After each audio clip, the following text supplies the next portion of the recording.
नमस्कार मित्रांनो, स्वागत आहे तुमचं आरोग्य आपल्या यूट्यूब चॅनलमध्ये. मित्रांनो, आज आपण द्राक्ष, जसं की आता नुकताच उन्हाळा सुरुवात झालेली आहे आणि यामध्येच आता बाजारामध्ये द्राक्ष ही विकायला येतात.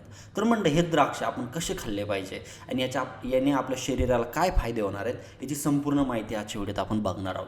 तर म्हणले ज्या लोकांना द्राक्ष खायला खूप आवडतात ते गरमीच्या दिवसात द्राक्ष खाण्याचा आनंद घेऊ शकतात.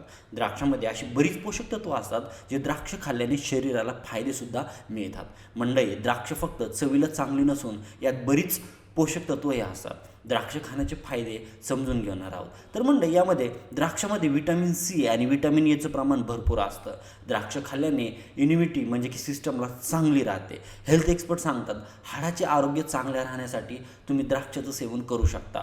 ब्लड प्रेशर नियंत्रणात ठेवण्यासाठी सुद्धा द्राक्ष फायदेशीर ठरतात. हृदयाशी संबंधित समस्या अधिक उद्भवू नयेत यासाठी द्राक्ष खाणं फायदेशीर ठरतं. म्हणून रोजच्या आहारात द्राक्षाचा समावेश नक्की करा. मंदई, गॅसेस, पोटाशी संबंधित समस्यापासून सुटका मिळवण्यासाठी सुद्धा द्राक्ष खाल्ली जातात. जर तुम्हाला सांधेदुखीचा वेदमिका कमी करायचे असतील तर पोषक तत्वांनी परिपूर्ण अशा द्राक्षाचं सेवन तुम्ही करू शकता. द्राक्ष हा तुमच्यासाठी एक चांगला पर्याय. चांगले परिणाम मिळण्यासाठी योग्य प्रमाणात द्राक्ष खा. जास्त प्रमाणात द्राक्ष खाल्ल्याने याचा नकारात्मक परिणाम देखील होऊ शकतो. म्हणजे एक दिवसाला किती द्राक्ष आपण खाल्ले पाहिजे? तर म्हणजे कोणताही खाद्यपदार्थ खाताना त्याचे फायदे तेव्हाच मिळतात जेव्हा ते तुम्ही हे फळ योग्य प्रमाणात खातात. एका दिवसाला 1.5 ते 2 कप द्राक्ष तुम्ही खाऊ शकता. द्राक्षाचं सेवन जास्त केल्यास तब्येतीचं नुकसानही होऊ शकते. आयुर्वेदिकनुसार पित्त प्रकृतीच्या लोकांनी आंबट फळं खाणं टाळायला हवं.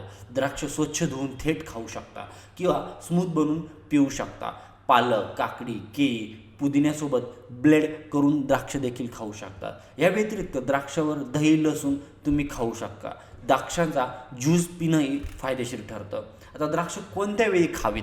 तर म्हणजे द्राक्ष तुम्ही दुपारी किंवा सकाळी मधल्या वेळेत भूक लागल्यास खाऊ शकता. रिकामे पोटी द्राक्ष कधीच खाऊ नका, ज्यामुळे गॅस, आंबट ढेकर आणि पचन संबंधित समस्या उद्भवतात. रात्रीच्या वेळेस द्राक्ष खाणं टाळायला हवं. सकाळी किंवा दुपारी तुम्ही हे द्राक्ष खाऊ शकता. तर म्हणले हे द्राक्ष खाण्यासंदर्भातली एक छोटीशी आणि चांगली उपयुक्त माहिती कशी वाटली कमेंट करून नक्की कळवा. धन्यवाद.